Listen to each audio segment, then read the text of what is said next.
Revenge is never loud at first. It doesn't kick down doors or scream threats. It waits, it watches, and it remembers. I learned that lesson from my own blood. Growing up, my family was known in town as solid. My father, Daniel Moore, ran a small construction business. Honest work, long hours, calloused hands that smelled like sawdust and regret. My mother, Grace, kept the house standing emotionally the way he kept buildings standing physically. And then there was my uncle, Victor Moore. Charismatic, well-spoken, always dressed better than the rest of us. The kind of man who smiled while his eyes stayed cold. People loved him, trusted him, never questioned him. That mistake cost us everything. When I was 19, my father collapsed at the dinner table. Heart attack, quick, no warning, no goodbye. Just a plate hitting the floor and a future shattering with it.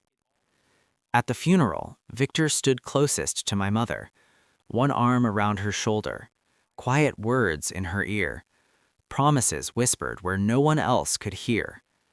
"I'll help you," he said. "We're family." Within 6 months, our house was gone. Victor claims the business had debts my father never mentioned. He said paperwork was missing. He said my father trusted him too much and signed documents he didn't fully understand.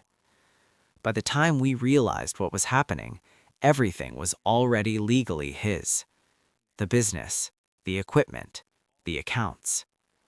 We were left with condolences and a shrinking bank balance. I watched my mother age 10 years in one winter. She took a job cleaning offices at night. I dropped out of college. My younger sister learned how to pretend she wasn't hungry. And Victor? Victor expanded the company, bought a new house, drove a better car, and every time we saw him in public, he smiled like we were all still on the same side. For years, I swallowed my anger. I told myself revenge was pointless, that bitterness would only poison what little we had left. Then, my mother died. Cancer. Slow. Cruel. Expensive. At her bedside, near the very end, she grabbed my hand with surprising strength. "He didn't just steal the business. He changed the will." That sentence rewrote everything I thought I knew. After the funeral, I went through old boxes in the garage, papers my father kept, notes scribbled in the margins, and finally an envelope taped beneath a shelf, yellowed with time. Inside were copies, original contracts, original ownership records, and a signed letter from my father to Victor dated after the documents Victor claimed gave him control. The truth was clear. Victor had forged signatures, backdated paperwork, manipulated my father while he was recovering from an earlier heart condition. He didn't just take advantage, he planned it. That was the moment revenge stopped being emotional and became precise. I didn't confront him. I didn't threaten him. I didn't even let him know I suspected anything. I waited. I went back to school, studied law, quietly, patiently.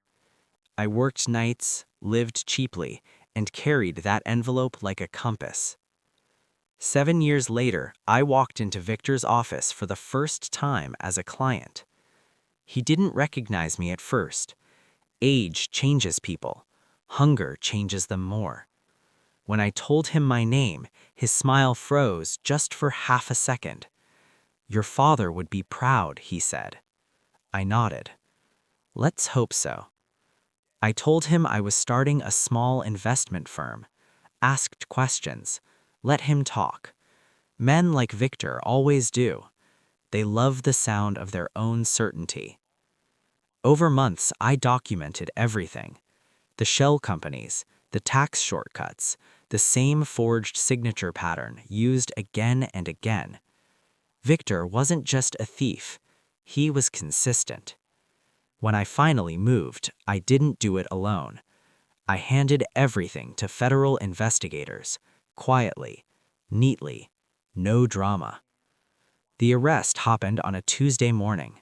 Victor was taken out of his office in handcuffs while his employees watched in disbelief. Cameras flashing, headlines written fast and wrong at first, until the facts settled in. Fraud, forgery, tax evasion, identity manipulation. The trial lasted weeks. I testified once. I didn't raise my voice. I didn't insult him. I simply told the truth. Victor avoided my eyes the entire time.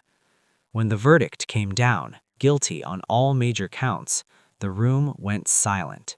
Not because people were shocked, but because they realized how long they had been fooled. After sentencing, he finally looked at me. "What do you want?" his voice cracked.